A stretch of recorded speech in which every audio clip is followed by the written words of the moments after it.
Okay. Hello. Hello. How's Billy? Hello. Doing all right. Yeah, Then, we were talking earlier about the Pirates not doing so well though, but that's and the Reds yeah, also well, not doing well. So how does that make you but I can feel? always say there's the Reds. Yeah, It makes me feel normal, mm. right? I mean the Reds and the Pirates, they both had like the same stadium in the '70s and '80s and '90s. They did. Very similar.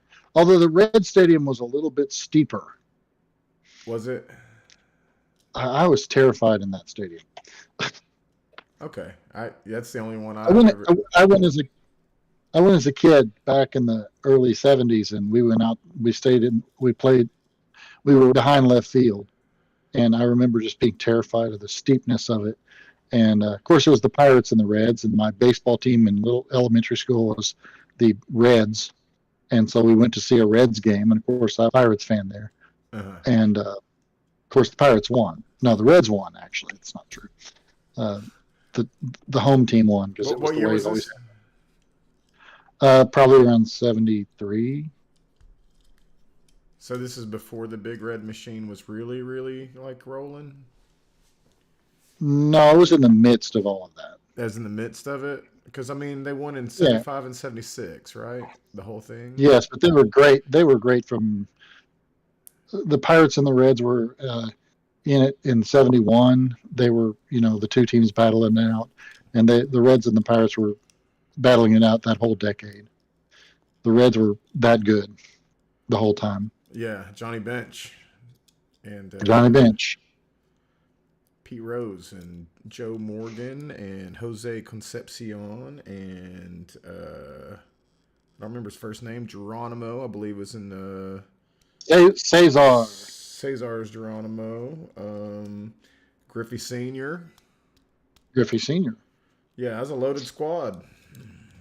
Yeah, there was one more, but Foster. Foster. Foster, big home run hitter. Yeah, bit batted fifth Yeah. a lot. Yeah, yeah. So yeah, that was the evil emperor when I was growing up. I just said all that stuff. I want you to know something. I wasn't born yet. I know. I'm impressed. What up, Bubba? I, So, oh, uh, moving on from baseball and into more, kind of like stuff what we talked about last week. Last week we watched a Jimmy the Giant video on how he escaped the alt right pipeline, right. and It was very interesting. now I'm gonna watch another video of his. There's a couple of videos that I think I find interesting, but I think we're gonna watch this video, and then I'm gonna move on to some other folks. Um, but this one is how the left failed young men. And I was like, what do you mean? This title, right? When you see it, a lot of times these YouTube titles, they're a Oh yeah, little bit clickbaity, right? But nonetheless, I can't imagine why.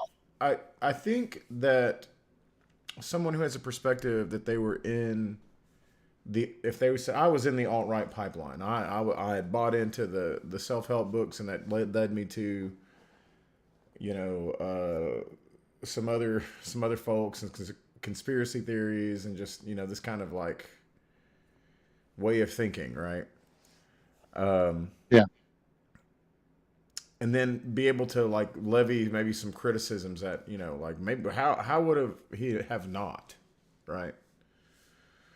So let's watch that. And I did give you a little homework. Did you watch that video at all?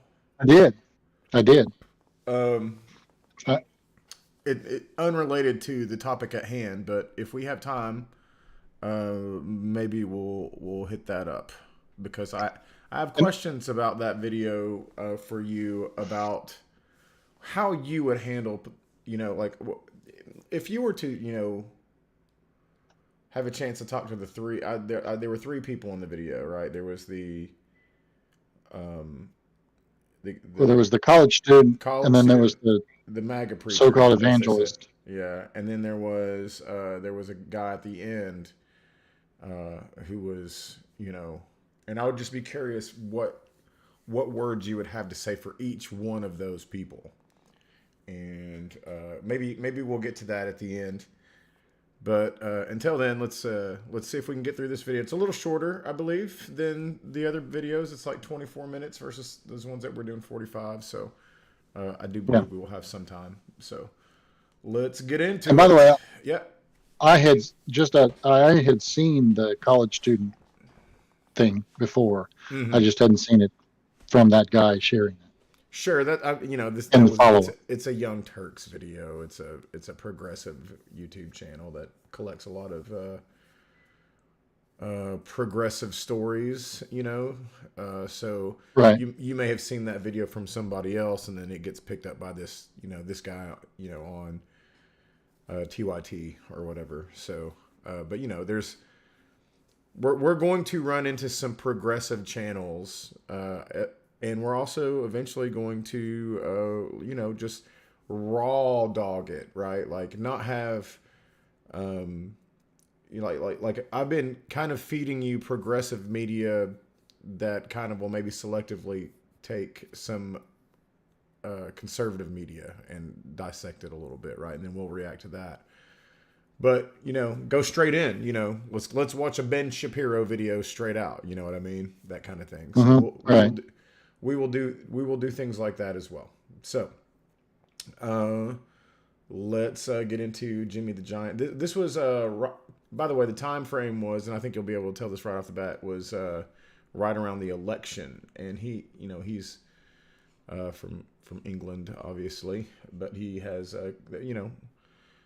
they've got a considerable ties with us that we're seeing that's being stretched right now. I think he says some naive things in this video that I'm going to laugh at because we now have the hindsight is in our favor. The answers. Yeah. Right. So anyway, here we go. All right, bruv. It happened, boys. Donald Trump won. Where do we begin? You're not This sharing one's that for the with me. geezers. This one's for the boys. Oh. We always do this. I always do this. I'm not sharing it. And I can never find us on YouTube. I don't know why. Hold on, I gotta go to see to share screen to Billy. All right. That should do her. Let's go back. Sorry for all the folks that have to put up with my technical difficulties. Makes a difference for me. If you want me to comment on it, I got to see it. You got to be able to see it and hear it too. So, yeah. All right, bruv.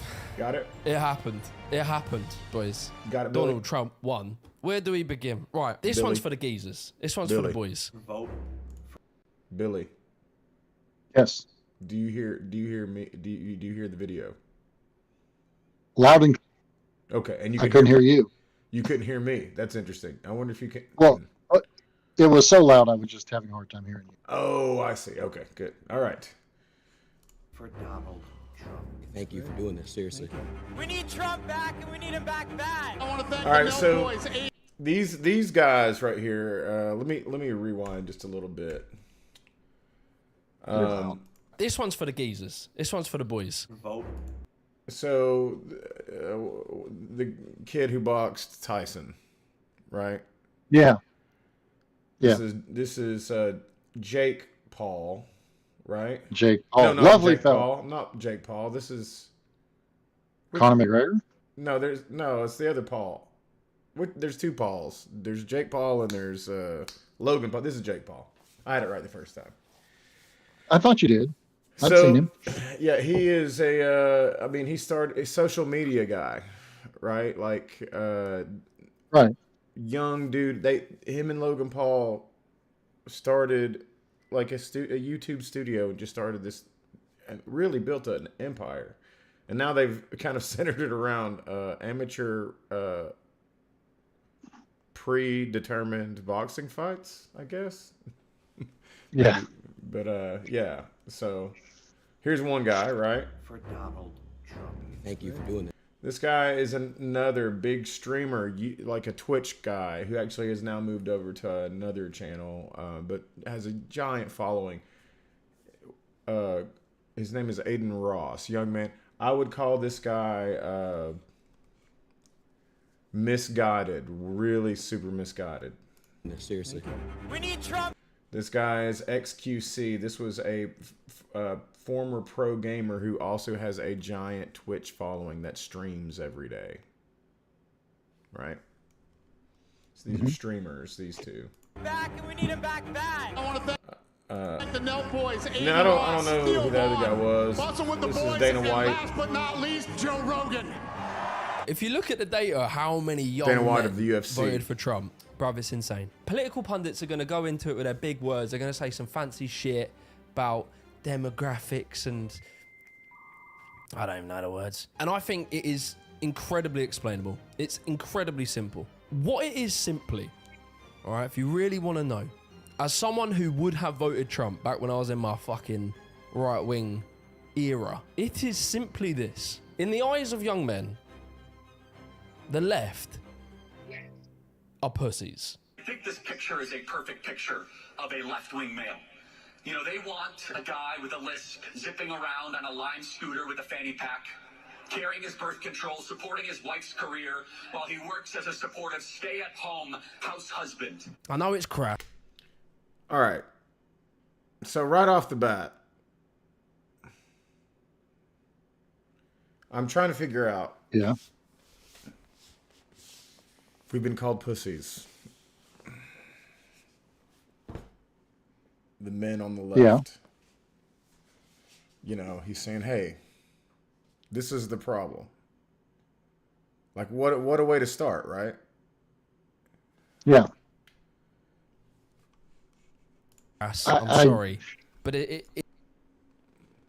I was I'm preparing for Palm Sunday, and we're talking about what people think of as strength. And the example of Jesus riding in a little donkey is kind of a joke of a terrible parade for one thing.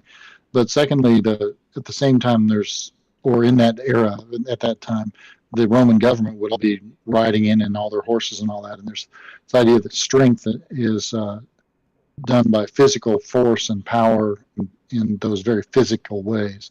Whereas, the example of Jesus is grace and peace. That's what power looks like. And for these folks, power looks like machismo.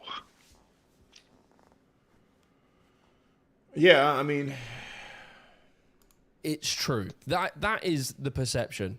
If you are a lefty, you are weak. You're drinking your soy lattes, you weigh 9 stone, you're vegan. It's all bullshit. Look, I'm just gonna hold it. It is all bullshit. But that is how the right have made young men perceive left-wing politics. When I was deep in the pipeline, mate, if I had an inclination that I might be woke or I might be a lefty or something like that, it would literally be seen as like emasculating. Now it's time for Lefties Losing This is It. one of their Here we have a former Democrat turned right-wing. MAGA man, Adam Francisco, trying to conduct an interview when an enraged Kamala-loving soy boy launches an attack.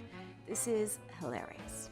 And I know this is dumb. I feel dumb saying it, but it's true. But why do you think all the right-wingers are always talking about, I don't know, men being feminized or emasculating, or like why do they call them cucked libs? Like, why do they use beta male? Why do they use these phrases? Why? Because young men are, and this is a hot take, brace yourselves, a little bit insecure.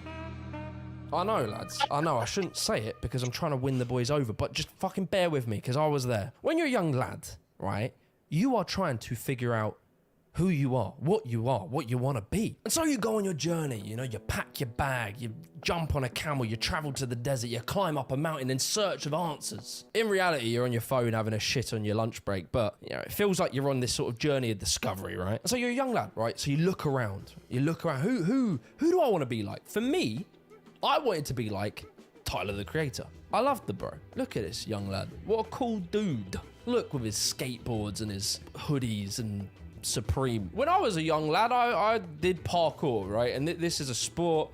I don't know if you've heard of it, but basically you go out, you jump on walls, and you're hanging with the bros doing that. And it's Parkour. Yeah. Do you know about it? I do know about it. Sport? Yeah. Okay. It's an athletic endeavor. Right. I sport usually, I don't know. We'll let them have it, I think. Okay.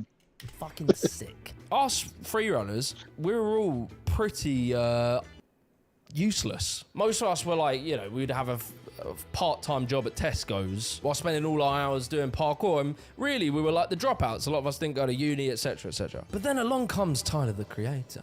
Okay, now what about your lyrics? What about them? What are you saying in your lyrics? Nothing. Shit to piss old white people off like you. Is that right? He is exactly us, but a skateboarder. He does the same thing. He films videos, he's making art, doing all this shit. But he is this incredibly successful, driven individual who achieved nothing that anyone in that world had ever done. And so this young Jimmy, he would look at Tyler and be like, fuck, I want to be like him. Look at how I was dressed, bruv. Look at this outfit.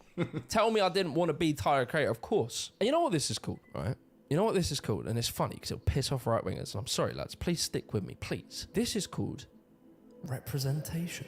Ooh, my friends. Put down your copy of The Guardian, my friends. Listen. Representation, right? Identity politics. It's a thing that the right originally really rallied against. They were like, why is every white character now black? Despite the right, you know, kind of claiming they hate identity politics, they have enjoyed lots of its fruits. Simply put, representation, the reason people bang on about it and why it's everywhere and why people think that the white man is being replaced by black people in film, I mean, it's firstly, it's not. Relax. What is happening is that in the past, when you saw black guys in a film, typically, very often, they played gangsters. All the time. So many black actors were gangsters. It was just a common trope. And so, like, wait, if you're a young black lad and you're sort of watching films, media like we all do, and you see a film and you see that every black guy is a gangster, that might create like a self-fulfilling prophecy in culture. That might tell you everyone that looks and acts and dresses like me, they're never the main character good guy. Nah, they're always the gangster selling the drugs, getting killed in the film. So like the point of representation, and yeah, they overdo it sometimes. Does every single advert need to be a multicultural couple with the lady wheelchair? Is to show people like you doing aspirational things. Tyler the Creator. So let me pull this one back, right? So if you're a young lad and you're looking around and you're trying to figure out who you are, what you want to be in life, and you know, you probably grew up watching Tom Cruise just fucking stick it to him. You loved Jackie Chan, you loved like Vin Diesel. I mean, you grew up on that. You're playing Call of Duty every day. Then when it comes to looking for role models, who are you more likely to connect with? Are you more likely to connect with Steven Crowder, Matt Walsh, Joe Rogan, or are you more likely to connect with Owen Jones? Now look, I'm really sorry. I'm not trying to fucking throw Owen Jones under the bus. I love Owen Jones. He does some very good stuff. But Owen Jones is an important example because he appeals to a different type of person. He appeals to more middle-class academic type of person. And this is the thing, right? So where we see the pro-Trump side, it tends to be young working class men and also not like graduates, not with degrees. So interesting stats there. So this is like the this is the main issue, isn't it? Right? That we're talking about, like the whole reason why, you know, why we even maybe, you know, decided to start doing this. Right. Yeah, it's interesting the stats there. You know, I didn't really know where they came from, but then they look accurate. West Virginia, Mississippi. I mean, if you've ever seen the West Virginia governor, he's kind of scary. He's so far to the right. Of course, I don't know that the Mississippi governor is the epitome of machoism. So, well, I don't know if I don't know because there's a formula for this, right? And I suppose, like,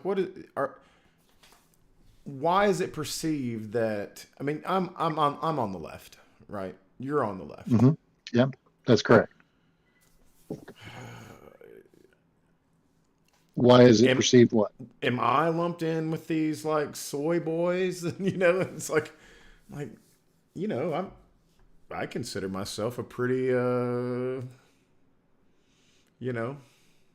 well-rounded guy.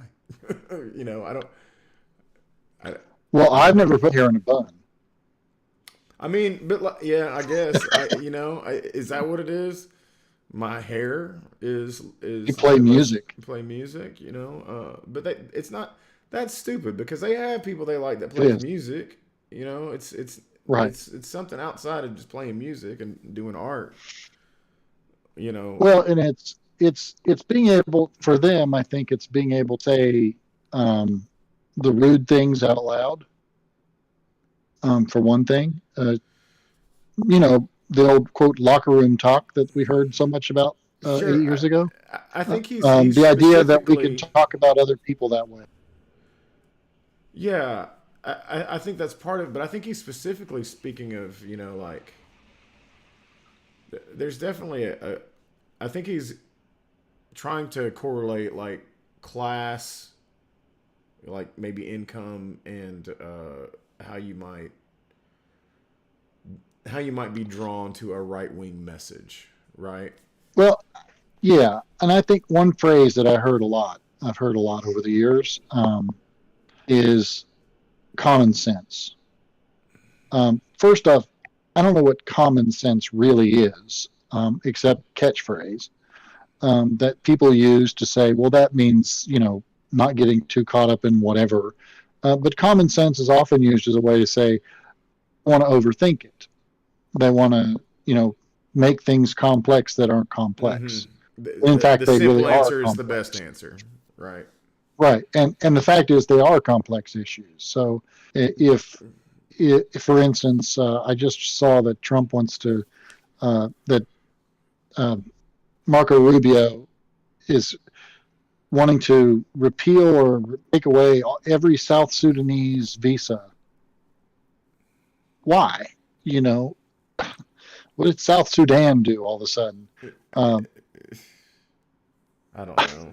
And South Sudan is a very country, and they've been attacked by the king of the country. Yeah, just for posterity's sake, like we're in the fourth day of the stock market dropping, crashing. Yeah, and I think today it was like rising, and then it was confirmed. It started to fall again. Started to fall again. It's just like people are just so confused about that. There's the Ukraine thing going on. Today Trump was meeting Netanyahu, or maybe it was yesterday, in a very strange meeting regarding Israel and U.S. affairs, and then also talking about their business dealings, I guess, too, because Trump's looking for anything to say at this point that sounds good, I guess. We're going to work on it. Yeah. I don't know. Yeah, and I heard him also say today, I know what I'm doing on tariffs, so he's not bending. I mean, the Peter Navarro thing is just, if you look deeper into that, you just got to be like, oh my goodness, who is this guy? Yeah.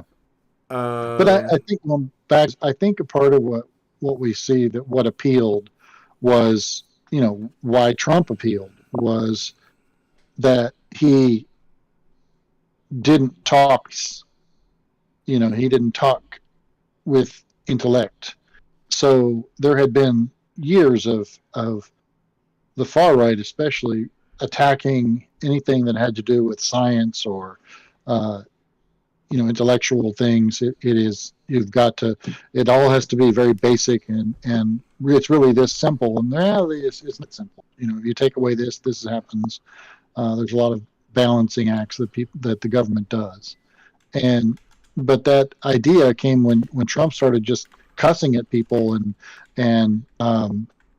attacking people. The reporter he attacked, who was disabled, making fun of him and lumping all people together. Well, that makes things a lot easier if all Mexicans are, and Mexican, of course, meant all Latin folks. If all Mexicans are bringing in, if that's all they're doing is bringing in drugs and all that stuff that he said at the beginning, I think that appealed to people because it made it easy to say, well, if we get those people, it also gave them a picture of somebody that they could put up and say, this is the source of our problems. Uh-huh. Hitler said, yeah. Jews are the source of problems. The face is the migrant today. Now, the migrant is a very particular shade. It's a very particular migrant. A very particular shade of migrant. And I think that part of the reason they went after Canadians recently was there was this, they promoted this idea that, well, what's really happening is that the Mexican cartels are then going to Canada, and they're coming in through the northern border, and it's all the Mexicans in Canada, so it's still the same shade of people that they're trying to target. It's insane. But it's okay for us to bring in other folks, and if you have $5 million, you can get your gold card. No need for the green. Get your gold card. Get the gold. That's right. And then he's talking about deporting citizens. Man, yeah, we are in a place. I don't know. So these are all the things at this moment to cap this off. These are all the things at the moment, and Billy and I both have a very soft spot for the immigrant situation. It's one of the reasons why I wanted to speak out more. But also, all these things, to get back to what we're talking about, I think the question is how you get to I don't know, the average guy, right? Is what I'm trying to say. The guy that's like he said, he plays Call of Duty every night and, didn't go to uni, didn't go to, college and doesn't really, we're talking about the blue collar folk, right? Because it is the blue collar folk that put Trump in. No doubt. Yeah. Especially young men. So how do we, and young men, we lost a lot of young, so how do we get to the point where how do we get to the point where we can say, hey, our pipeline is here too, I guess, right? Yeah. The one the one that preaches tolerance and empathy. That's right. Yeah, I thought it was funny the video that they showed was, he was trying to make the point about the calling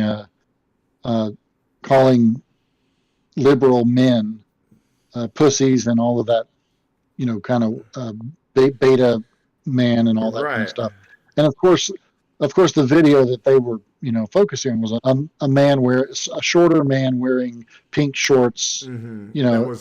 That was a real video. I remember seeing that, and I was just like, yeah, it's like when the tornadoes hit and the news people go to the trailer park to interview the folks, and you're just like, that's right.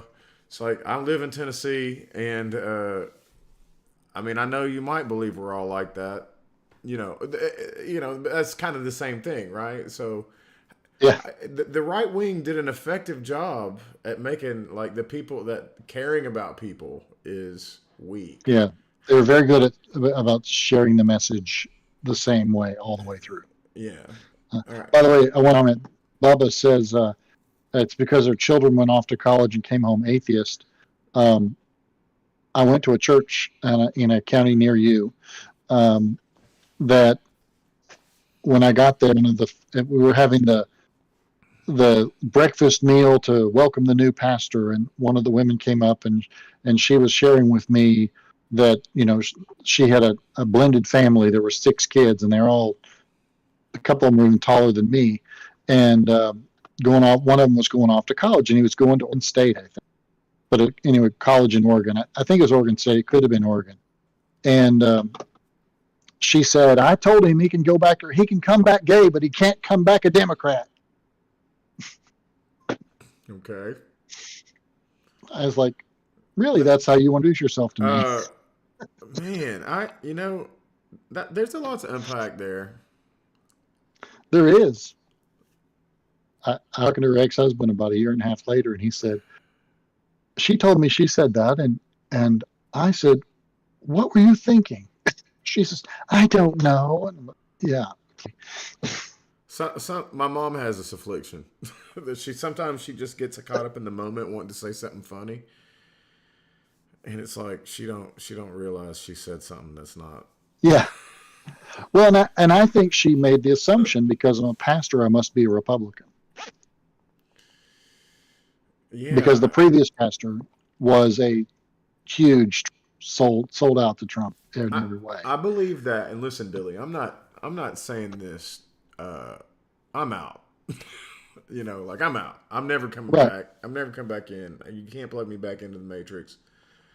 But I would say that, man, I will join you. And this is kind of what we're doing here in like the general cause of like just being the opposite of, you know, that video I sent you with the MAGA preachers. Yeah. Rather, I guess there's another 2 of them in there. But, you know, I guess this whole thing is just like we're talking about how do we get this message out more? How do we make it cool? How do we make it so like, you know, young men want to watch us and talk about this kind of stuff? Yeah, I agree. I think one thing is that there has to be a sort of normalcy coming from our, you know, perspective. Right. Whether it's. Do you think that is there an opportunity to show like masculinity to like, because what's going on over there is, well, I think they'll talk about more in the video, and we need to get back to the video, but yeah, toxic masculinity is like, and just to say, it's also being endorsed by young women. Yeah, I mean, there's patriarchal like systems that are just like the wheels are just turning, in my opinion. The trad wife and some other trends. Sure, and you know, listen, whatever, live your life how you want to. It's just, you know, when you start talking about how other people should live their life. All right, let's move forward with the video. We've been kind of stalled, but again, like just keeping in mind that we're like, how do we get to like dudes that are just like normal dudes playing video games every day, like, you know, not going to college, those kind of guys. Academic young people, they tend to be more left-wing. And that is a separate topic. We can get into why that is. They are a different type of person. They surround themselves with different types of people. And so when you're a young lad and you go on the internet and you see that all of these people that you kind of want to look, be, and act like, you're at least inspired by, these guys who have gone out on their own, made a career, paved the lane, got strong, they are inspirational to you. And they all happen to be in this ecosystem of conservative politics. Joe Rogan sat down for a surprise podcast with Elon Musk that was released today, where the pair attacked Kamala Harris and the Democrats just a day out from the US presidential election. And in another shock, Joe Rogan, who has always maintained his bipartisanship publicly, came out to endorse Donald Trump with a post on X. He said, Elon Musk makes what I think is the most compelling case for Trump you'll hear, and I agree with him every step of the way. For the record, yes, that's an endorsement of Trump. What the? Where am I? There couldn't be a more perfect video than this one to shout out Manscaped. All right, he's about to do a commercial, which we should watch his Manscaped video just to support, just in case. That's right, yeah, because that's important. But yeah. I mean, there's just so much to unpack here. What's Bubba saying? I can't remember which. Huh? Oh, Bubba's still riffing on Oregon, right? Yeah. Anyway, let's keep on going. Sorry.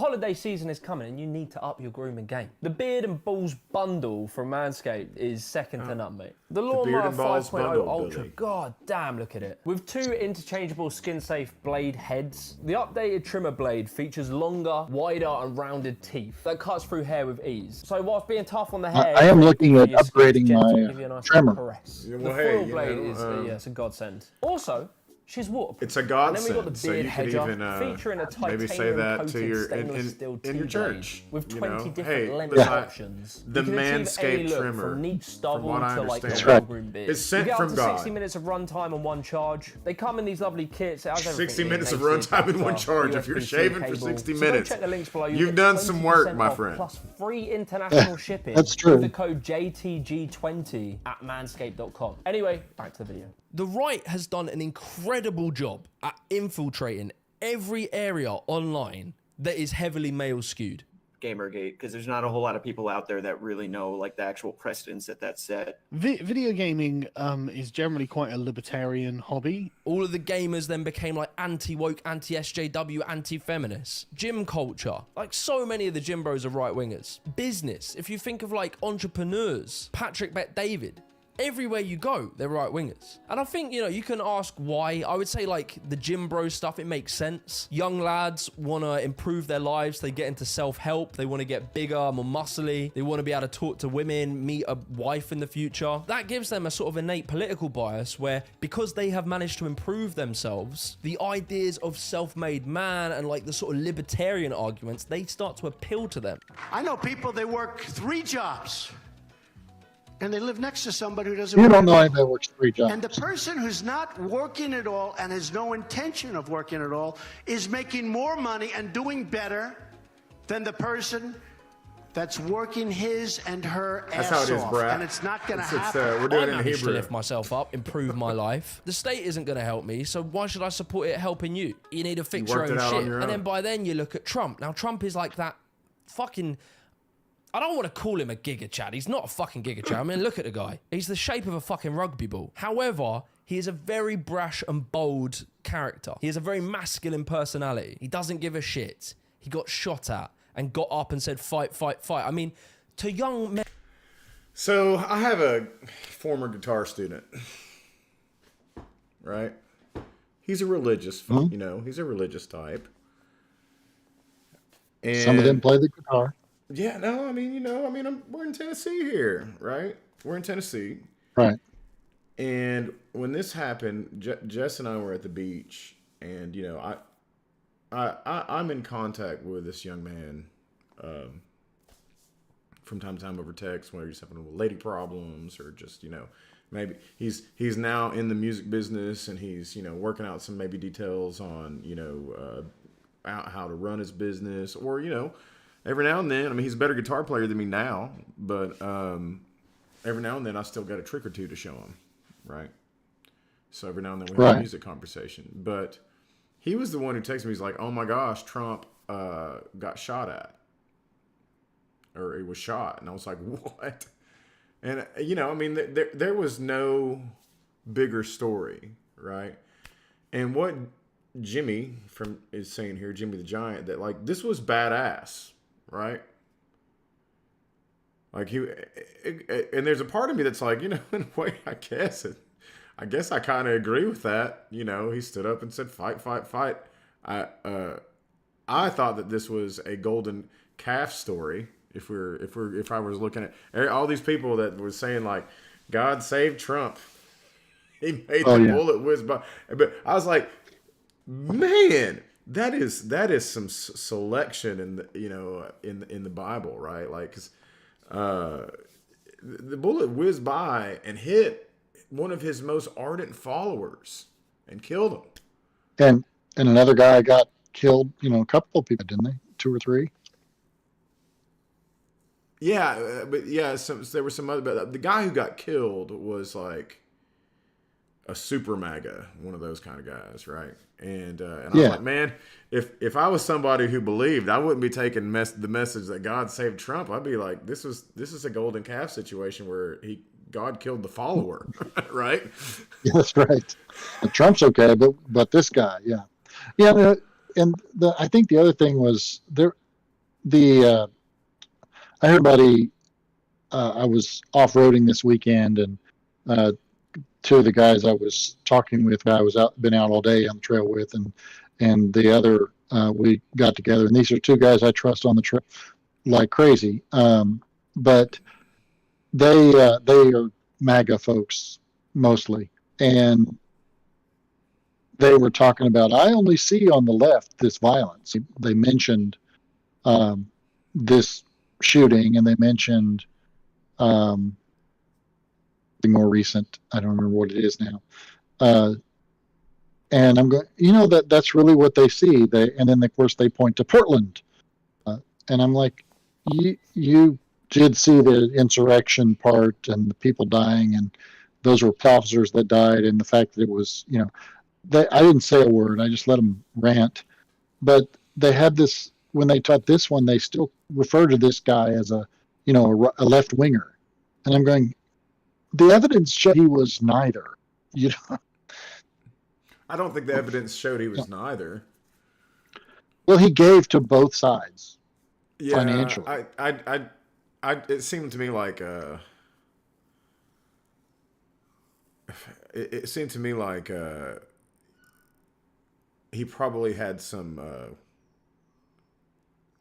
leanings to the right from the evidence that I saw, but even then, the ultimate evidence, he's taking a shot at the president, right? But I think the sad part about this story was that that shooting was not even remotely politically motivated. Right. I think that this guy was a kid that was bullied and got kicked off his high school shooting team, because that's what we found out, and had an opportunity to take one of the most famous shots in history. I think you're absolutely right. So, and then that's the guy on the golf course had been politically motivated, but this one certainly was. Yeah, the guy on the golf course was politically motivated. Yeah. I would say, Gabby Gifford might disagree with him on that. It doesn't happen. Oh yeah, Gabby Gifford. Yeah. I mean, obviously, Jan 6 is an obvious.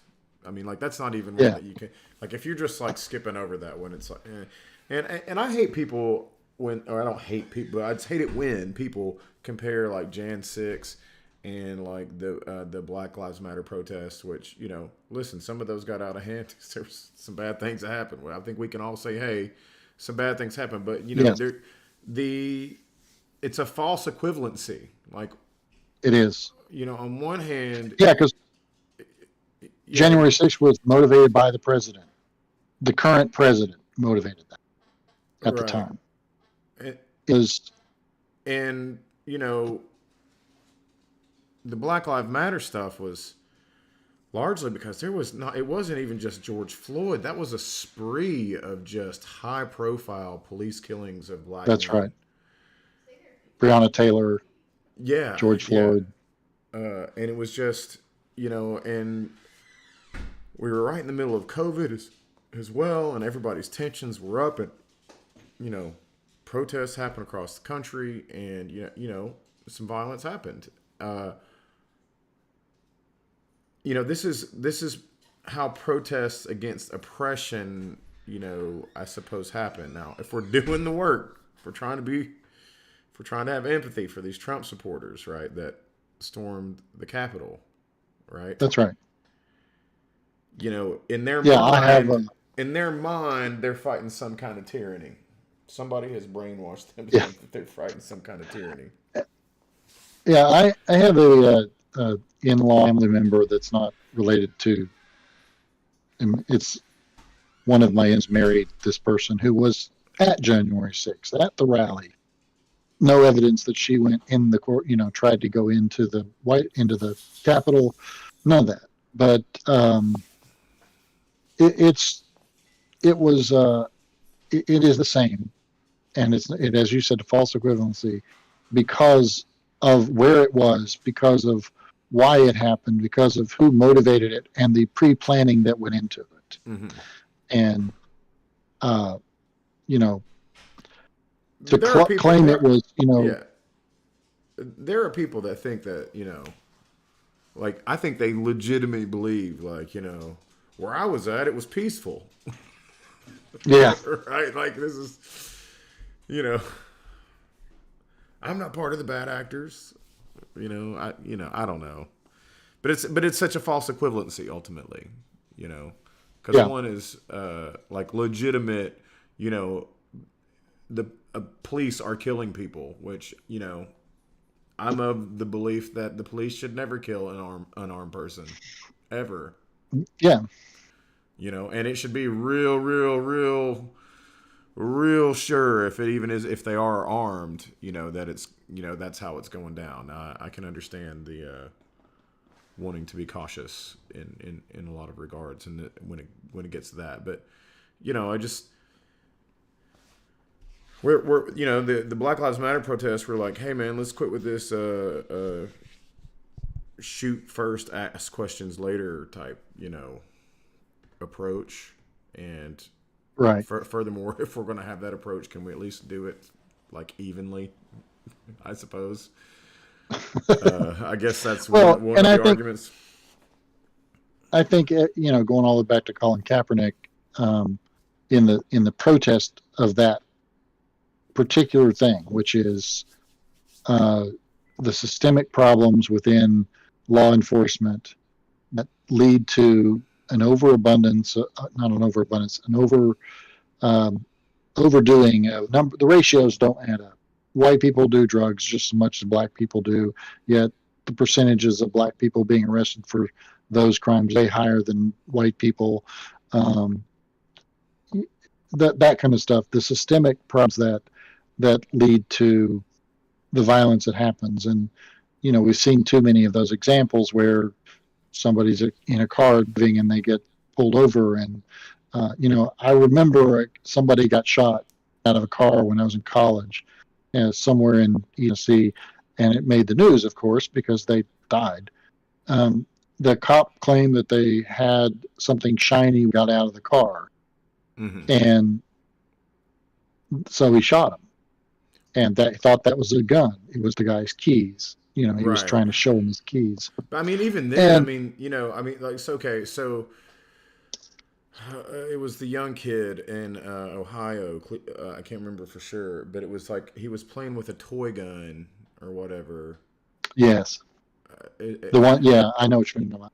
In Dayton, I think it was. Tamir Rice? The kid on the playground.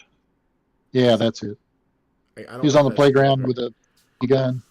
Yeah, and he's out there playing. Some guy calls him, and even in the call, the guy's like, "I think he's just playing with the gun, toy gun." But that didn't even get to the police officer. That the guy thought it was a toy gun. Man, if you watch that video, from the moment they roll up, you can see the video when they arrived with lights and sirens, and police cars were skidding to a stop and all of that stuff. It wasn't just, they were already amped up when they got there. Yeah, it just like, he just pulled up and just gunned the kid down. Like, so there's no like, it was just, our mission is to shoot first, right? And then right. And there are times when that is their mission, school shooting. Yeah. Listen, Brat man. So it's not. Here's the thing. I don't want to disregard the risk that the police officers take every day, right? When they get into a bad situation. Mm-hmm. Right. Exactly. I think the argument becomes like, why are the statistics so skewed at that point also when we're talking about, if we're talking specifically about black guys in a poor community, and then there's just a long history with like how the police was even formed. It's just a lot. That's another conversation for another day. We're really trying to still talk about, how young men, how the left failed young men. So we probably need to get back on track on that. But to wrap up, this in a bow, I suppose, this little section. We kind of got off. the young dudes saw this moment as badassery, right? Yes. And raising the fist, fight, fight, fight. Right. And I think that's where Jimmy the Giant's going. So, man, that is and I think also showed Trump was brilliant manipulator there too. I mean, you know, credit where credit's due. He knew when the show was when the lights were on. That's what you, mate, you want to be that. You want to be the guy shouting fight, fight, fight after you got clipped in the fucking noggin. Now, the right wing were incredibly organized. Like conservative media, Daily Wire, Turning Point, and like the way they all made an ecosystem, the way Joe Rogan would interview all of these right-wing pundits and all of them would interview each other. They got along. They made this ecosystem, this network that people can fall into and exist amongst. And so after they had captured that sort of young male demographic, they did what I would consider some really fucked up things. And the one I really want to point to is how they managed to weaponize compassion. Look at these inner cities and you go, why do they want these problems? Why are they funding these problems? Why do they want drug addicts? Who on earth would ever fund a center to allow people to do drugs? Well, you're looking at a government that wants a system of dependence. To me, I look at the situation and I say, what we're seeing is a modernized Are you familiar system with of Candace slavery. Owens? Aiding homeless people is modernized slavery. So it's not the homelessness that's modernized slavery. It's aiding homeless people. That is modernized slavery. You know, their main answer is like criminalization. Make it illegal, lock them up, or like Tucker said there, hey, buddy, you can't crap on my sidewalk, move on. This is Kyle Okay, well, where's Kalinske. that He's person a going to move on to? They're going to move on to another place where they might end up commentator. crapping on the sidewalk. So how do you actually address this? Well, we know. It's not some mystery. Finland has nearly eradicated homelessness. How do they do it? A housing first policy. There is a reason why the right I agree with that, lefties like beta males, soy boys, A lot call of them statistics effeminate. on that. Statistics, how you speak on numbers. Off. Thanks for your time.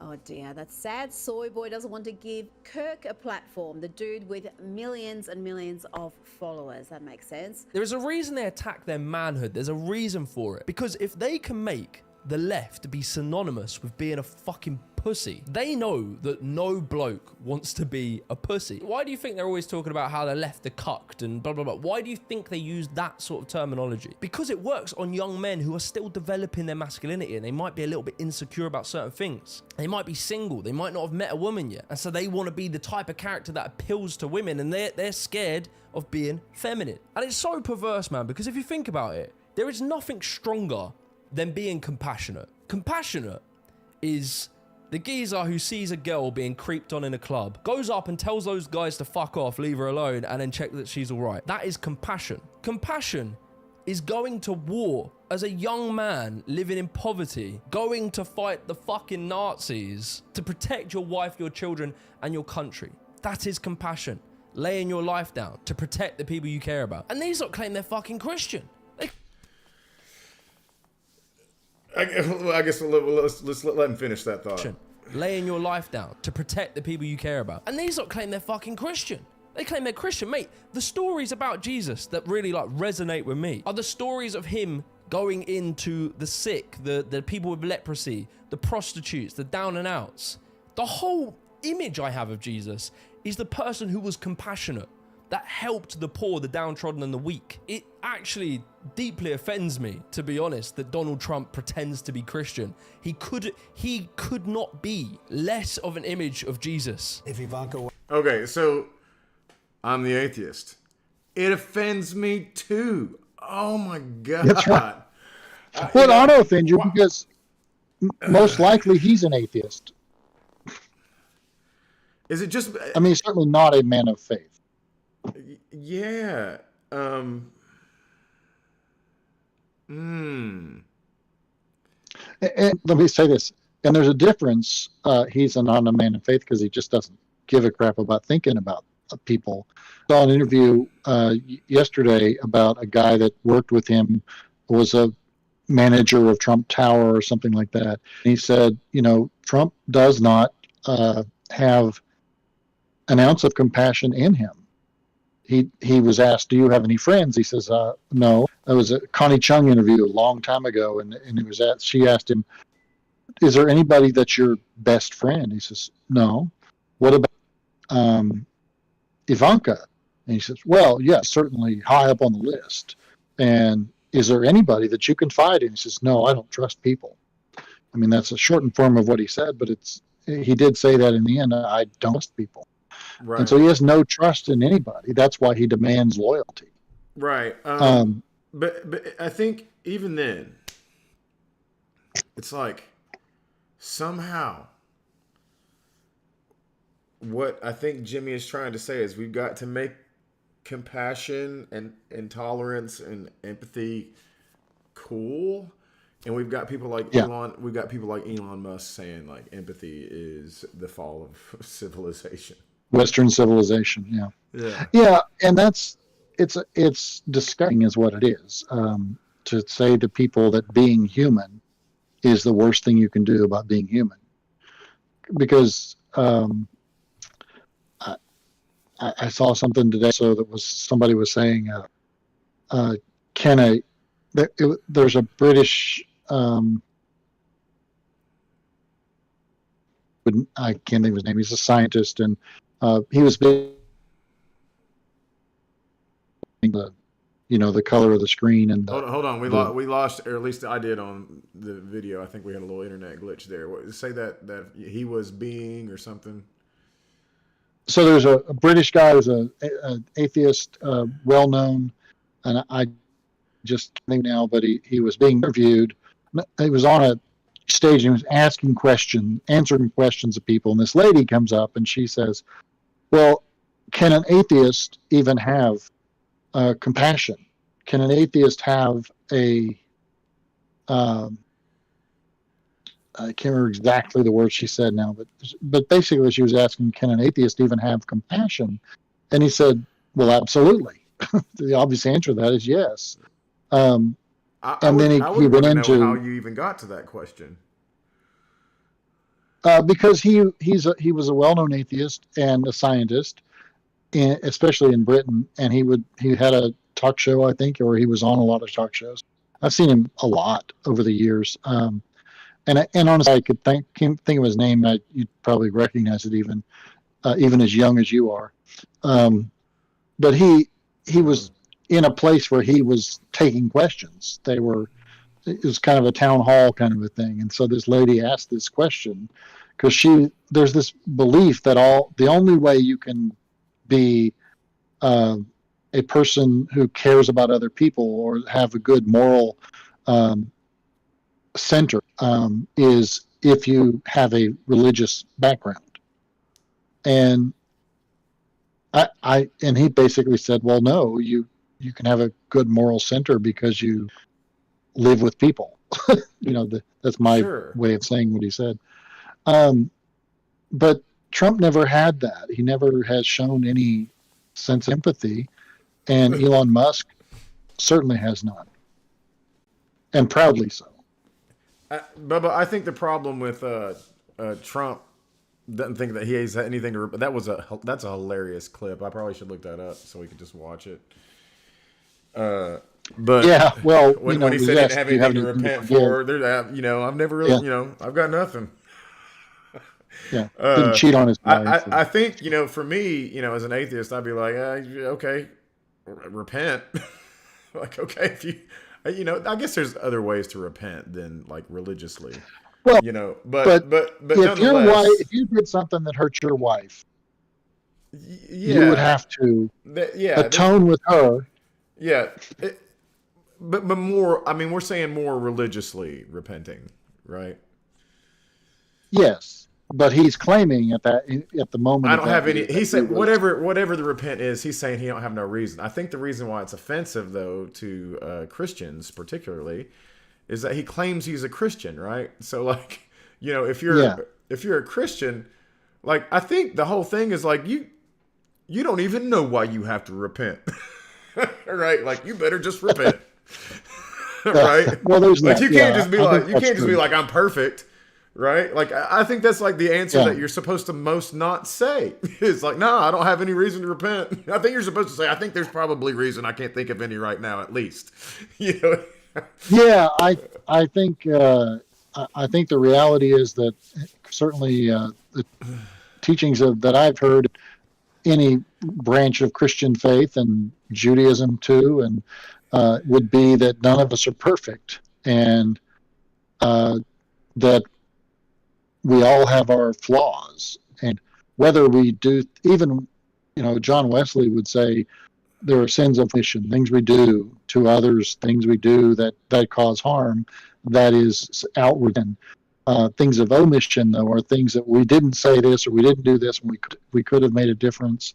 So there's that too. So I didn't do anything wrong. I didn't anything right either. But then there's also the idea that we hurt people whether we do it or not sometimes. Right. And so yeah, I think as a Christian and as a pastor, teach people that that we need to seek atonement and repentance. I may not use those words all the time, but I certainly think that if we want somebody to be able to forgive us, we have to be able to forgive people. Sure. And so I think so even in the, like if I'm crossing over, right? If I'm doing this atheist thing, right? Which obviously I'm doing the atheist thing. Like I can understand the concept of repenting as a general term, right? You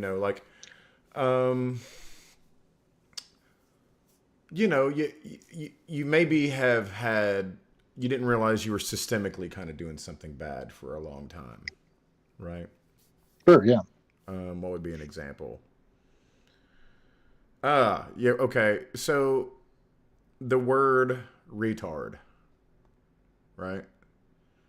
Right. Retarded.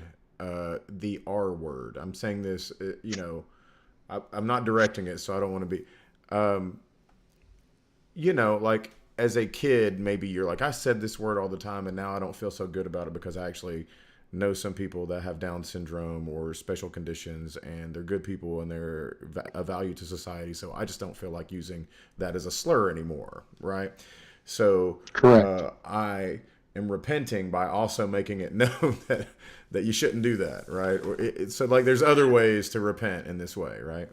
And there's two things that you just said that are the key to what repentance would be in the first place. And that is, well, maybe three things. One, recognizing the problem. Two, change behavior. And three, helping others change their behavior. Bringing light to it, whatever. Yeah, Osteria, if you're needing to look it up, I think it's the one that has the Constitution in it, the Bible. Yeah, so that's I'm sure that one. Billy, how does the Trump Bible make you feel as a pastor? Oh, it's good awful. Inside. It's awful because first off, I've been fighting since I was in seminary against what today would be known as Christian nationalism. I've been fighting against this idea that there's a merger between Christian faith and our religion of America. There is a thing called civil religion, and it's the idea that the nation has its own hymns. We have our own symbols. We have our own Bible, the Constitution, the sacred documents. In other words, we have all those. There's the civil religion. We have this, things, rituals that we do together. We salute the flag. We say Pledge of Allegiance and all that kind of stuff. And any religion has those things too. What I've been fighting against since I started thinking about it was the idea that with flags in the sanctuary, and we do that because it kind of equates the two things, Jesus and the nation. Well, that's what you see in these far right fundamentalist groups that have kind of absolutely done that. They see America as the chosen nation, which that's not what nation means in this situation in the Bible. They see that there is no thing that would separate being an American or the U.S. from Christianity, and that whatever one does is okay with the other. And so they've fallen into the idea that as long as I'm being patriotic, I'm also being a good Christian. Yeah, right. They've mixed them. They've conflated them. Yes. And then being a patriot means, the right has used that word very well too, to say being a patriot means you hate all these certain things, that you you know, it really means you're a white man, a white woman. It means that you are what was in the original of the Constitution, which meant that I couldn't vote because I don't end. My wife couldn't vote because she's a woman. Right. You know, on and on and on. I can't hold office now in the state of Tennessee because I'm an atheist. Oh, is that new? Okay, That's good. not new. It's not new. I'm glad- It's just it's part of the thing. I don't know that. You listen. If I ever run for office, Bratman, I guess we'll find out. Hey, send me that link to the chat. I'm not getting all of it. I can't read it. Oh yeah, let me. Where is that? Sorry about that, my guys. little thing. Because all I'm seeing is Bubba. Mm-hmm. Nothing. No offense, Bubba and Jess. Let's see. How can I send this to? I've got to send it to you. You sent it in Messenger last time. Yeah, let's do that again.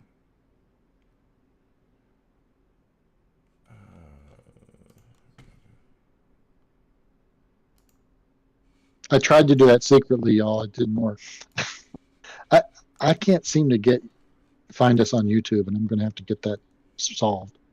Sure. So here's the entire chat. Bubba's right. Oh yes, Lee Greenwood and God Bless the USA Bible. Yes, that's we love that. The Lee Greenwood connection is great. I had a girlfriend in college that was a huge Lee Greenwood fan, and I was forced to sit through Lee Greenwood in the rain at the where the TVA fair is. So yeah, Billy, you have the chat now, so you can see the chats from the Twitch. We don't have any from YouTube tonight, but we got a couple from Twitch, so that's cool. Good to see some. We're kind of new to this, guys, so you'll have to, you know, bear with us because I'm a guitar player who's not. I mean, I'm pretty good with computers, but you know, I'm gonna screw up. Yeah. So let's continue on the video. If you weren't my daughter, perhaps I'd be dating her. You know. Stop it! Oh, it's so weird. Stop it. It is weird. What's the favorite thing you have in common with your father? Yeah, that's incredibly weird. Either real estate or golf. What is this Donald, answer right with here? Your daughter? Well, I was going to say sex, but I can't relate that. The President of the United States, ladies and gentlemen. And she does seem embarrassed by it, which is really astonishing to me. I don't even know. Yeah, I guess she's like, my father's a psychopath. You know? Yeah. I mean, I hope that's just she's really good at putting on that face. Who's making lewd comments about me, his daughter. But yeah, and then Look, the I other want to one give you a is silver Dr. lining Brett. in this situation. Trump's won. The right have fucking dominated. But there is an opportunity here for young lads. If you are a geezer, right, maybe you go to the gym, maybe you're into your sports, you like your, I don't know, your fucking lad stuff, and you're on the left. This is your moment to fucking step up, to be that aspirational figure to young lads that young men can aspire to be like. Let's be honest. Historically, men have a capacity to do awful things. We also have a capacity to do incredible things. I don't know what it is about us guys, but you get a group of lads together and they can just do things. They can build things. I remember me and my mates when we were young, right? None of us had jobs because we didn't want to do all that. But voluntarily, we would go up the woods every day pretty much and build this incredible course up in the trees. It's mad. I'm so glad I could show you this footage because it's sat in my archives and I have no reason to show it. So somehow I found a way. We used to do this. We'd go out in the rain. We didn't even have proper tools. We were using shitty little saws, but we did it because we were lads with a mission to They're just lucky make they're someone alive, but sick. yeah. That was it. Like that was fundamentally it. However, that same exact.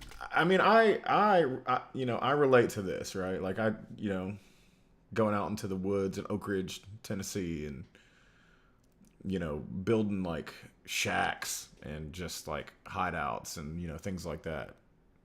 It's amazing to do that with your friends. Energy Yeah. has led historically to horrific things. I would say men have often been behind the best and the worst things of history. Starting the slave trade and ending the slave trade. We need guidance. We need good guidance because we can fucking get carried away. If you've ever read a history book, my God, we can get carried away. A lot of the blokes on the right are going to be very anti-feminist, but just see how the world improved since women got the vote. They point us in the right direction and they give us a purpose and a reason to exist. By the 1950s, the age of the council house had arrived, and this one in Desford in Leicestershire was officially handed over by the then Housing Minister, Harold Macmillan. Built in 12 weeks for less than £1,000 each. These houses seem one answer to the housing drive. And so a generation were introduced to the joys of indoor toilets and gardens. I would advise you, this is the moment. Get in the fucking history books, mate. Read up about populism. Read up about fascism. Read how, what conditions create it. Read up about inequality. Inequality isn't just some buzzword because we want everyone to have a free pony. Widening inequality is the root of so many social problems. I'll be honest, half the reason I moved to the left, it's because I'm a selfish prick. I don't want to live in a country where my car gets broken into if I park in the wrong neighborhood, where I could get mugged if I walk down the wrong street. Inequality is good for no one other than the very rich people. And then finally, read into neoliberalism. Read it up, learn about this era. I'll bang in a ton of books you can check out and some videos. On the left, look, we don't have the money. We don't have the resources that the right-wing media machine has.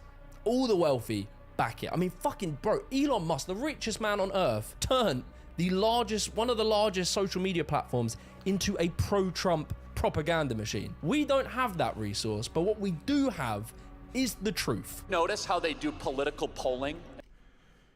Oh man, Twitter. I would also just like to add to what Jimmy's saying there is that I think Twitter at the moment, I would say now not so much, but at that moment, was maybe the most important social media site, because you really could be a peon and like talk with somebody famous, or just like, it was just a great place to share ideas. But man, there's a lot to talk about with how when Elon Musk took over Twitter and changed the verification system, and it became a place where the most, I don't know, radical right-wing thoughts were allowed again, if you will. It's funny. Twitter just annoys me because I look at a lot of Pittsburgh Steelers, Pirates, Penguins stuff. I look at that stuff, and so sports stories often, in order to share a video of a play or something that happened, they share it from a Twitter account. And it's kind of annoying. I'm like, y'all need to get off of that. Share your own spiritual thing. But a part of that is because it's just some average guy doing his thing out of his computer. It's hard to get actual sports news these days. It's a lot of speculation. But Twitter's always in the middle of it. It's kind of annoying. I tried to sign up for Twitter once and never actually followed through. Twitter could have been great. It was great at one point, I would call it. I've had some very, very interesting, Rex Chapman is posting something, and he's a famous Kentucky basketball player, and I make a comment under one of his things, and then he comments back, and all of a sudden I've just had a conversation with Rex Chapman. Right? That's cool. Yeah. So Twitter was awesome for that kind of stuff. And for a Kentucky fan, that's a huge deal. Oh my gosh, I blew my lid. It was great. I'm gonna go back a little bit on the videos. They were showing the British housing thing, and sure. There's you don't have to go back. I think people saw it, but it just had me thinking about things like Habitat for Humanity. Mm-hmm. And there was a period where if you could go into a church and say, "Hey, let's do a Habitat," all the guys would be like, "Oh yeah, let's do that," because they can build stuff, And when Jimmy Carter died, that was a big part of his after the presidency thing. And I heard smatterings of comments about, bashing Jimmy Carter because he was doing that. And I'm like, really? I think even the love of doing something that would actually help somebody get a home is then around and said, well, they wouldn't need a home if they had, personal responsibility.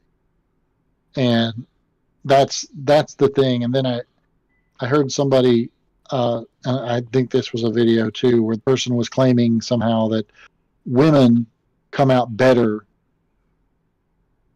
in divorce. Statistically, that's not That true. that was from last week's video. Was that from last week's? Yeah, I knew that we'd was from seen last that. week's video, Yeah. where Destiny is the name. He's a guy who gets on these debates. Yeah. And how okay. So I think when we're talking about those kind of things, and this kind of fits in with this subject. Yeah, and we're because trying to make it's because oh man, we were doing that thing. It's because this idea though that there was an easy sell to men in the church to be able to say, hey, let's do something that you can build with your hands and help somebody. Mm-hmm. You can do something physical. And I sent you a video back before we started this as we were talking about it. The men that we're talking about, the young men, were looking for answers to be how can we macho, and they were joining the Orthodox Church because they had this more macho, more hands-on kind of rituals and stuff that they were doing. And then I just saw this Greek Orthodox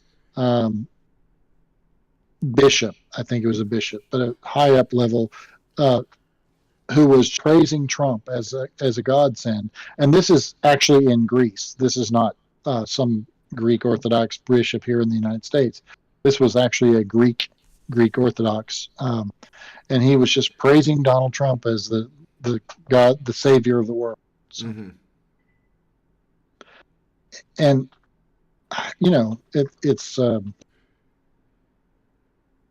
it's frustrating because there's now always an excuse. Well, we don't need to help those people because if they just would pull themselves up by their bootstraps or whatever. Sure. This idea of personal responsibility became a rallying cry. There's a tie-in here, right? Yeah. We're trying to make empathy, tolerance, these kind of beliefs and values cool, as opposed to what I would call this kind of like winner take all mentality, right? So toxic masculinity, people, I think I've had a lot of discussions with people over the years, the difference between masculinity and toxic masculinity, and people always say something like, well, how can masculinity be toxic, right? And well, the answer is when it's applied with bully culture and sort of this winner take all competitive attitude. Yes. There are winners and there are losers. Right. And ultimately, because there are winners and losers, the winners, the might is right. So that is toxic masculinity. When you get into these like competitive situations and these hierarchies like form based on like, who could do the most violence to, one another. Feminism, as I think Brap said earlier,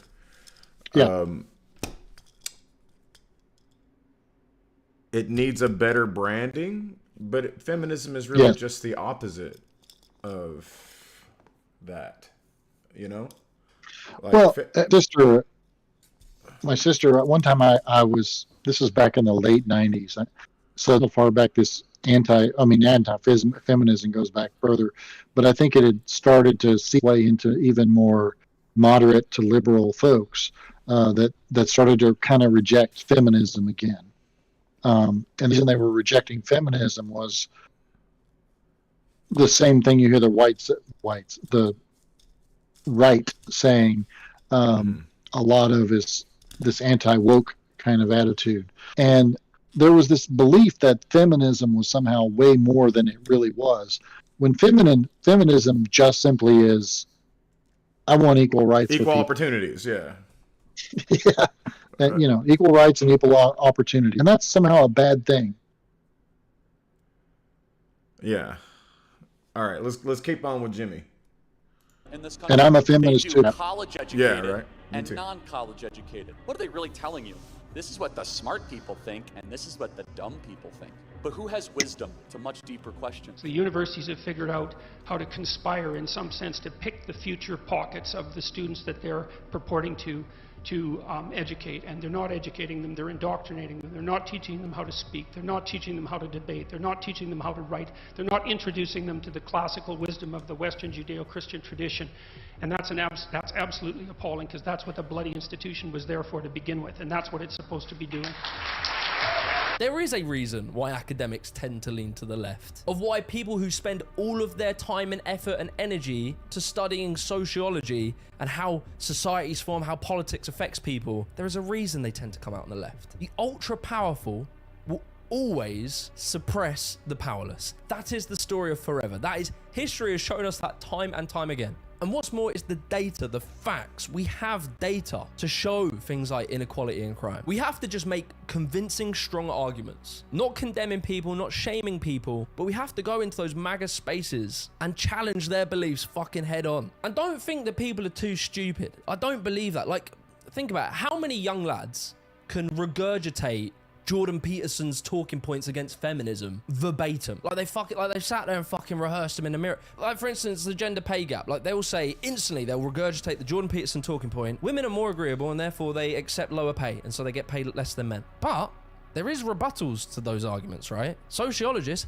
are not stupid. They understand that women behave different to men. A great video from Unlearning Economics talks about this. The amount of the gender pay gap that can be accredited to this agreeableness thing, the most generous reading on that data is about 20%. 20% of the pay gap is made up of this agreeability argument. 80% are many other factors. Again, I'll link that video. There are rebuttals out there. There are reasons why academics have come to conclusions that they have, but we need to get those arguments out there and into those spaces. Teach people these rebuttals, how to argue your drunk uncle at Christmas. Arm them with the ammunition. We need to educate people and rebuild a trust in institutions and trust in academia. Why did I decide to build an online university? But I think he was like on an all meat diet for a while, him and his daughter. And as far as, I don't know if he's personally done this, but he has, I watched a debate with him with a well-known atheist, Matt Dillahunty. And there may be some evidence that he's tried mushrooms and had an experience, and maybe he's quit smoking from that. I don't know. I don't know if you know what we're talking about there, Billy, but I'll send some videos to you sometime. Well,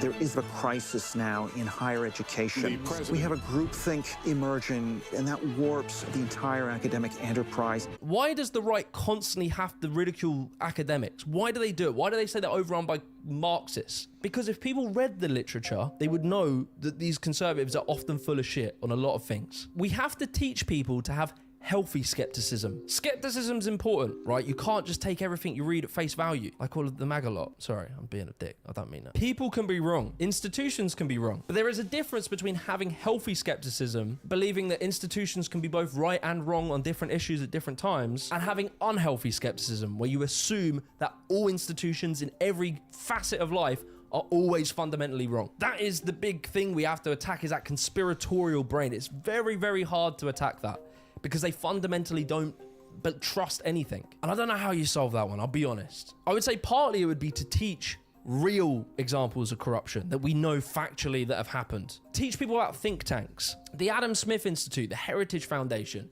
the Koch brothers, these ultra wealthy billionaires who pump funding and push policies to politicians that literally have affected your life to this day. This is where the right winger will say, yeah, like George Soros, you know. That's right. Stereo. Yeah. Go ahead. So she's hit on something there. The compromise thing. I don't know. That's she. Another thing. Oh, I don't either. Australia. You know, undefined. They them. Well, it ends in A. That's why. Yeah, we went Spanish. The key there is romance language. The key there that I was getting at, though, is the fight all the time, and compromise or middle ground seems to be impossible nowadays. Not only is it impossible, it is frowned upon since Newt Gingrich. Since the time of Newt Gingrich, the Republican Party in particular, but all the think tanks and the ways, you know, the media that is that ecosystem that they were talking about earlier, have told people that it's compromise is weakness. So never compromise. And actually, it's the guy that Newt Gingrich replaced that was saying that. Never compromise. And also do whatever it takes to get elected. Lie, whatever it takes to get elected, because you can't govern if you're not elected. So therefore, do whatever you want to do, get elected. And then don't worry about the principles. Then do not compromise. Do not compromise. So, and I think that's a big part of why, rather than, you know, the left and the right kind of balancing each other, there was and we did the both sides thing all the time. It would be the right moves so much further right. I mean, they showed the picture of George W. Bush, and I thought two things. One, whoever thought there would be a dumber president? And two, I mean, who would have thought that he wasn't the farthest right we could have?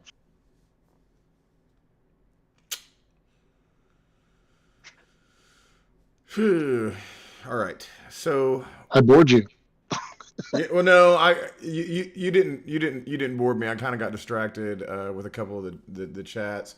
I kind of am with you. I didn't tune out on the message, but I do think that we have a problem with like facts, and this is kind of where the divide really actually is. And I feel like that right. Facts don't matter. Because so I hate to do this thing where it's like I get where the enlightened centrist wants to come from, right? I get that, but at the same time, we have to be able to come together on like what is an actual fact. Yeah. Before we can get to this like middle ground area, you know. I love the term enlightened centrist. You like that? You like that term? It makes me laugh. Have you listened to any enlightened centrist media? I've just never heard that term used. It's interesting to me because it always seems that most of the centrists that I know are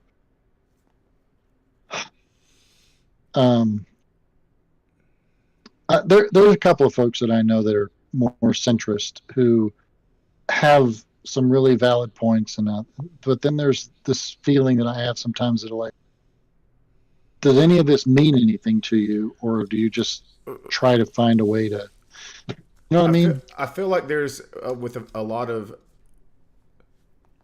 I'm gonna get in the camera, centrists that I've debated with over the years or talked to or whatever, you get this feeling there's like a disingenuous kind of feeling, and you also get the feeling that they kind of grade right-wing people on a curve. Yes. And it's like when you're supposed to be the centrist and you don't do that, you grade the left wing harder than the right wing. So like maybe it's just me being in the southeastern United States, Tennessee. and this is who I run into when I run into a centrist. A centrist is actually a far righter in, say, Finland, like Osteria, who is a man. So, Asteria, that's a very interesting comment. We have 9 major political parties and basically fight on 2 sides. That's very interesting. I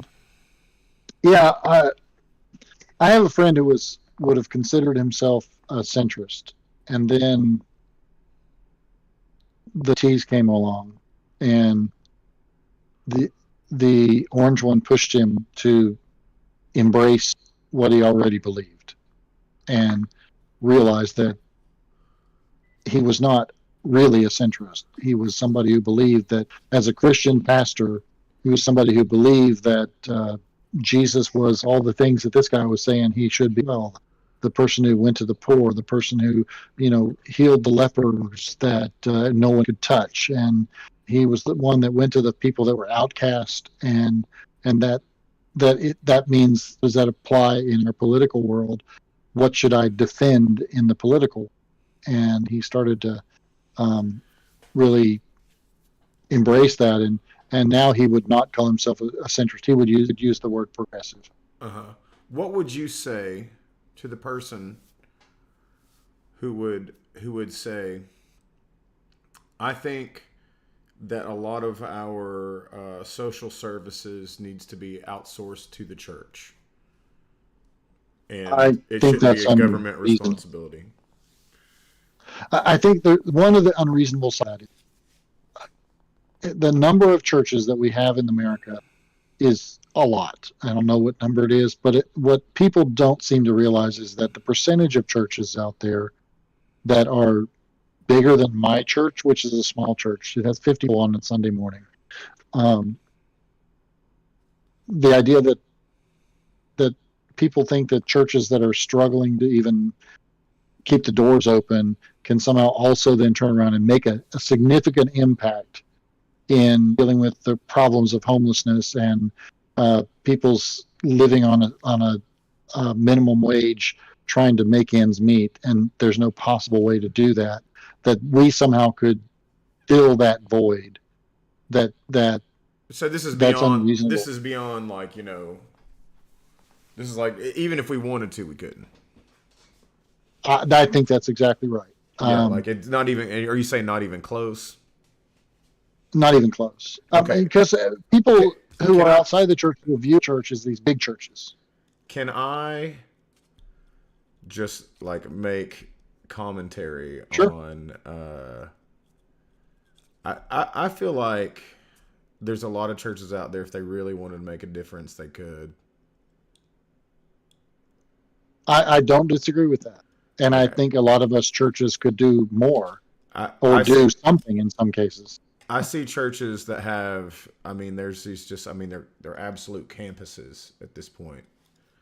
They are, yes, absolutely. And I think, my point is, these folks have the resources to build these incredible buildings, and yet there's a homeless problem.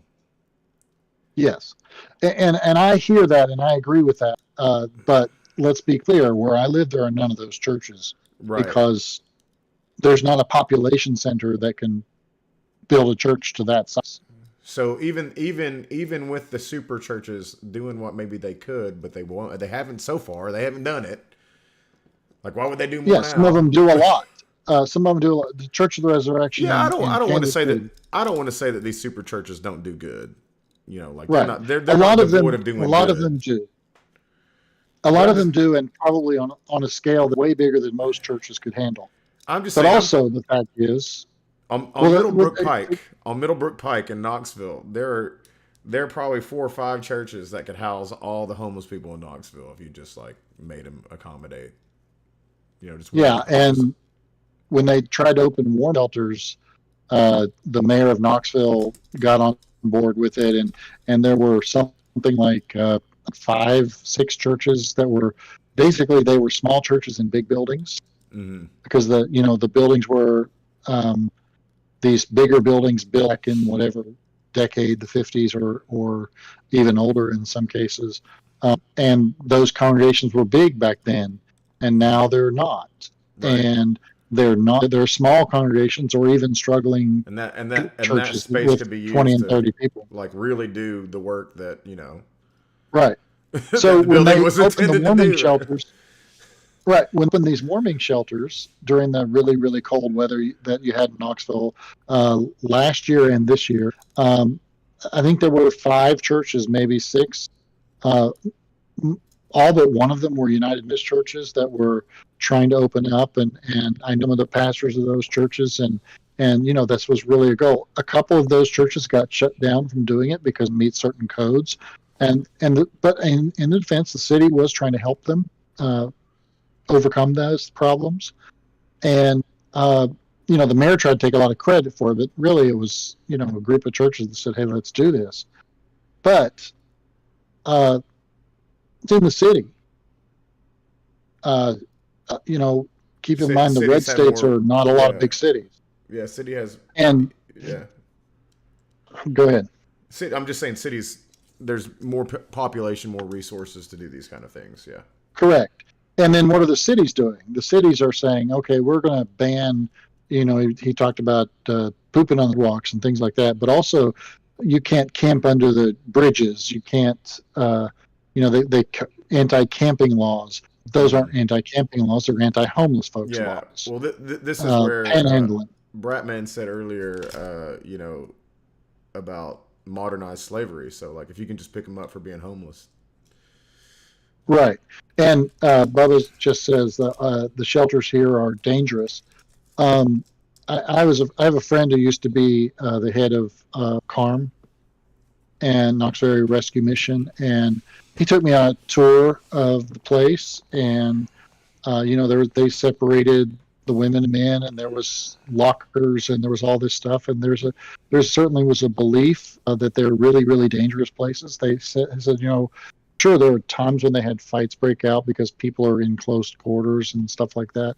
One of the problems is that a lot of women who are homeless have children with them, and if they have a 14-year-old boy, that boy has to be separated from them, things like that, and for logical reasons in some way. So a lot of those women won't seek shelter in the shelters, but the shelters also then have these rules: you can't come in drunk, you can't come in on drugs, you can't come in, and you understand why they have some of those rules. These people, like, they're not helping it. I mean, if they have those rules, they're not helping people that need help.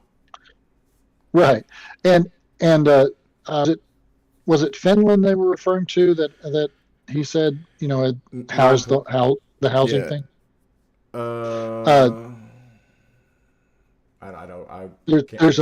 There's a huge amount of research that shows. Do you know what the best way to stop homelessness is? Give them houses. Give them houses. Give them somewhere to live. Yeah, and just work it out for them.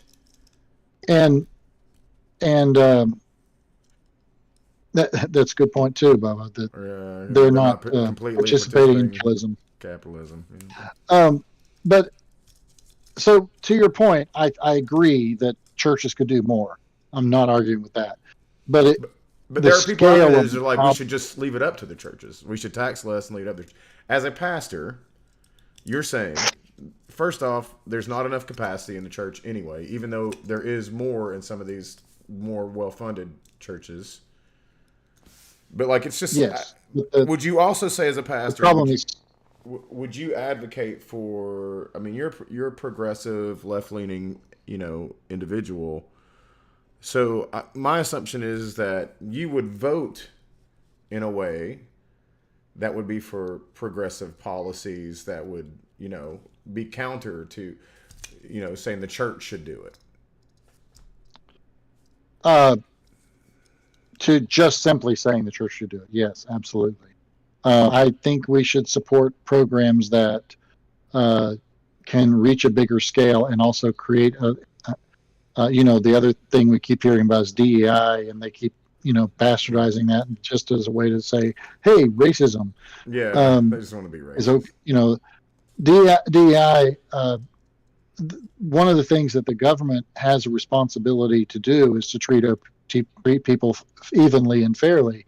Not that they're successful at it, but they're supposed to, which also means sometimes losing money in order to help people in poorer areas. Mm-hmm. You know, spending money that invest in poorer areas. And let's be real, that's some Jesus shit. It is, yeah. And that's some and Jesus shit. We in my conference, we have a program in what's the county Sneedville's in? Shoot, again.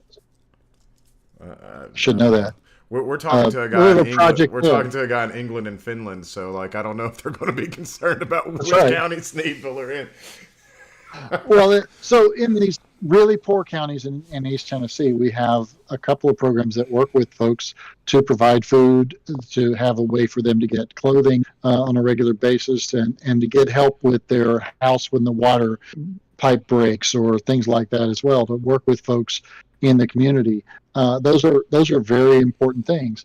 A large portion of homeless folks are not folks living on the streets in the cities. A large portion of homeless folks are folks that are in cousin Jane's house for 3 days, and then moving over to cousin Ed's house for 6 days, and then moving to that place. Right, always in transit. Yeah.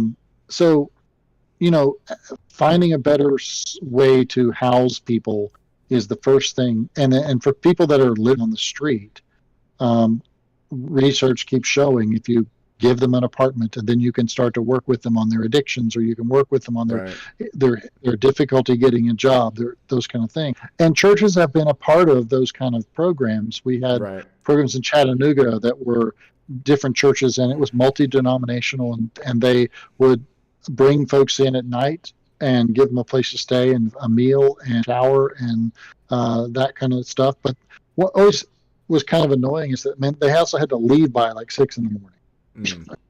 And it's like, and then where they then had to go out and be working all day trying to find a job. As the Bubba said, they could be dangerous places. I'm sure there's probably some reason for some strictness to a degree. So, yes, it's a difficult balance.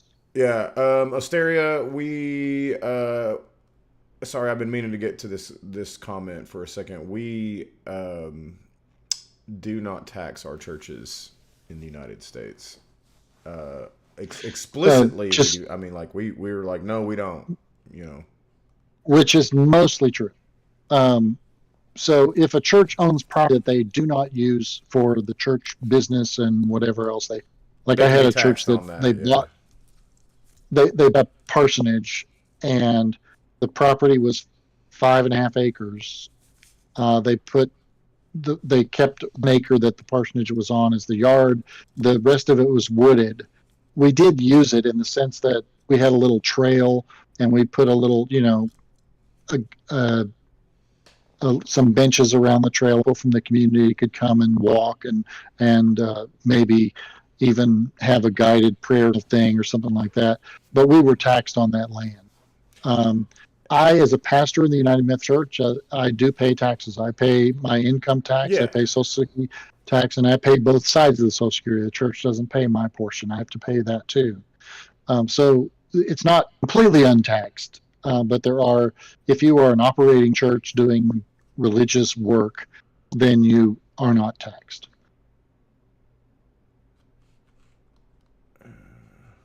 I hope that helps.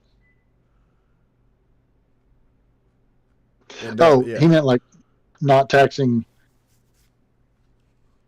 Yeah, yeah. So yes, if you give money to the church, it's untaxable, and you can get. Yeah. Yeah, it is what it is. That's not bad English.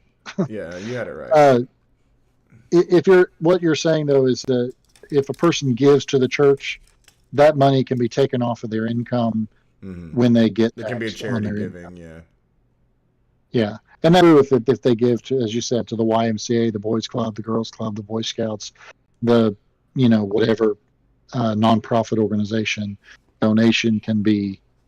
But that really does benefit people with more wealth, by the way, because it be a certain level of giving. All right, let's finish this video, and then I don't know. We've got 15 minutes left in our scheduled time. Maybe we'll take a quick look. This one's pretty much over. So let's see. that are provable, that there isn't speculation, there isn't this hidden cabal that we'll never be able to prove. There is facts, there is evidence for this that is concrete. And finally, what I really believe is like a good ambition that the left need to do, especially for young men, to attract young men, is to look at what the right did to immigration. I'm going to make other videos talking about it and debunking certain aspects. You know, there are problems, there are issues that occur, but what they did to immigration was take it and push it to the forefront, the absolute forefront of all politics, to the point that it is acceptable for Donald Trump to say that in Springfield, they're eating the dogs, the people that came in. They're eating the cats. They're eating the pets of the people that live there. Even when they accept that that was a lie, they double down and say it was a meme to try and get us to talk about immigration. The media didn't care about the carnage wrought by these policies until we turned it into a meme about cats. Purpose of this video is not to ascertain whether Haitian migrants are actually eating cats, dogs or geese. And as we all know, Haitians are renowned for their totally normal behaviour. It's about the fact that the claims alone can spark a magical meme moment. A racist lie is acceptable if it pushes the conversation on immigration. The left need to push a racist lie is acceptable if it pushes the conversation on immigration. Oh man, JD Vance. All right. Topic of inequality. That is the bread and butter. Inequality. We have so much data, so much proof on how inequality negatively affects societies. The ultra wealthy buying up all of the assets, pricing out the middle class and the working class and making the poor get poorer. If we can turn people's attention to that, then I think we might see some success. Some real success. And it achieves another side, which unfortunately in this era of populist politics we have to go down, is that it is anti-establishment. The vote for Trump was a vote against the establishment. It's always been that. The vote for Brexit was a vote against the establishment. We have seen mainstream politics, left and right, has failed us since the financial crash in many ways. The lady from, I forget her name, the lady from Navarra Media, she said it really well. Also follow me, I'm at Jim the Giant on Twitter. Ash Sarkar, she said, in the last 4 years, American food prices have gone up by 22%. Like, I'm sorry, but running a campaign on the threat to democracy when people are unable to afford staple groceries was completely bonkers. The establishment has failed us. We need an anti-establishment message, and inequality is that. Fight the ultra powerful. Fight the people actually causing problems in the world. Don't fight your fucking Haitian neighbor who probably has a very similar life to you, has all the same worries and problems. Fight the real culprits of this, the culprits that have been the culprits forever, the ultra wealthy. I hope that this is the last Democratic nominee who I says have a no needle. to Joe Rogan. Like, even if you have to go to the studio. I would go further than that, Ryan. Yeah. You need your own Joe Rogan is the bigger point. That's the bigger problem, not well, that. Democrats had their own Joe Rogan. Joe Rogan endorsed Bernie Sanders in 2020. But that's it. That's my thoughts post-election. I don't think this is the end of the world. I don't think Trump will be a fascist. He is... Well... Oops. So much for that, Jimmy. So if I would like to look into the camera, I'm looking at camera 1 here.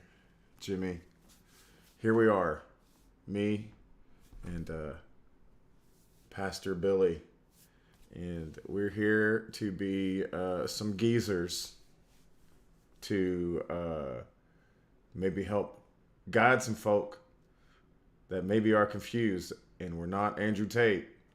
And you know, you can either have a religious perspective over on that side. I'm trying to get the camera right that way. Or here I am. I'll give you maybe at least a take that will ride alongside of maybe Billy's most Jesus take, you know, in a way that you can, you know, digest. So, Jimmy the Giant, if you see our stuff, you know, maybe send some folks our way that are looking for some guidance. I don't know. That's maybe what I would say, right? What would you say, Billy? To Jimmy the Giant. It's always impressed me how much more Europeans understand about us than we understand about them. Oh yeah, right. And I appreciate that immensely. That one of the things we hear all the time is learn to speak American, and I think his perspective is very interesting because of his history, and so hopefully we can difference for those folks too. All right, well, that change.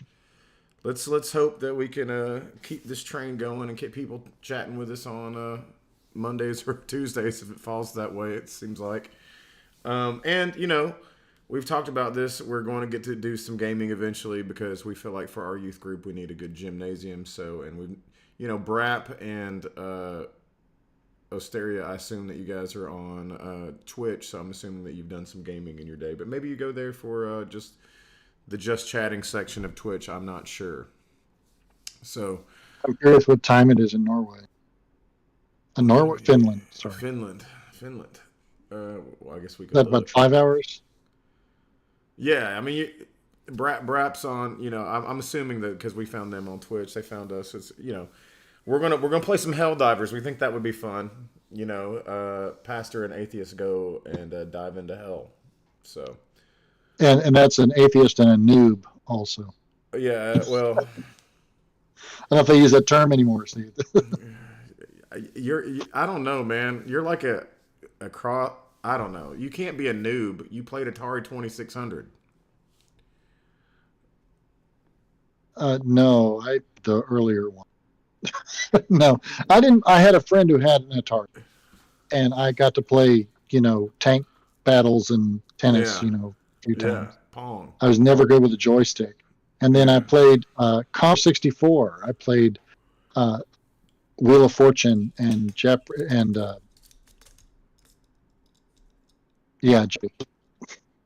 somebody loaned me their Commodore 64. Space Invaders. Paladin Diver. Asteria is a Paladin Diver. Maybe we'll oh, cool. Yeah, we'll hell dive. Yeah, the only game I was ever good at, which is this you'll find funny, is when I go to the arcade. Remember those? We go to the arcade, and I was actually pretty good at Duck Hunt. You played Duck Hunt in the arcade? Duck Hunt, yeah. You didn't have it on the regular old Nintendo Entertainment System? I never owned a Nintendo. Oh man, I've never owned a gaming system in my life. Probably because they were just expensive and we couldn't afford them. Well, so. I guess you are a noob, but I don't know how. And when I was living in the last summer I lived in Oak Ridge, I had a roommate, my friend Mickey, who's a Yankees fan, if you can't guess, had a Nintendo. Nintendo 64, you said? I think that's right. Yeah. It would have been new in 1990 or 1989. 1989? Yeah, I'm not sure which version that would have. That would still been the Nintendo. Yeah, before the 64 then? The 64 was about 1996. Oh, really? I think 1997, wow. 98, 6, 7, 8. I want to say 6. I also have. I did a couple of years later. I had a friend gave me Oregon Trail on 5 1/4 floppies. So does that help? Hey, now that was the game, Apple IIe. We played that in computer lab. Yeah, I did work on an Apple IIe when I was in high school. Well, there you go. It was new. Well, only color monitor. So we don't bore the crowd with our retro technology conversation, unless you are trying to go to sleep. But we will be back on next Monday. Billy, I'm going to throw a curveball at you. We've been able to do Tuesdays a lot. There is a chance that I'm going to restart my game show on Mondays at Sutry's, which is a place I play music on Wednesdays. But it's something that we're in discussions about. So if it's okay with you, we might move it to Tuesday with our Pastor and Atheist podcast. Yeah, I'll look and see what's what. Monday's been a pretty big day, so yeah. Space Invaders. Yeah. By the way, how'd your thing Sunday night go? My Sunday night thing. Oh, we canceled it. Oh. I'd never heard of that restaurant until that day. It's in Clinton. It's called Aspire. Yeah. See They want us to be there. something great someday. Yeah, it's real. It's neat. It's a neat place. It's like a recreation, like public recreation type place, but it's also tied into like a private event center by Joe Hollingsworth. Oh man, I'm yawning. Anyway. Yeah, I was down in Oak Ridge because we were doing the pre-run for the Jeep Jamboree Saturday. And so I was at my mother-in-law's house on Friday, and she had been there Thursday night, I guess. And then you posted your list of things you were doing. So, and yeah. I'm with Bubba on that last comment he made. Oh yeah, I really say I was kind of looking at the rest of them. Was terrible at video games growing as I was. Years later, I played some games with my brother, who was laid up after ankle surgery. Thought all of my head injuries made me better at games. They were fully 3D by then. Okay, all right. All right, well, Billy, thank you again, sir. Let's plan on next Monday. And guys, thank y'all for hanging out and chatting, and see you next week.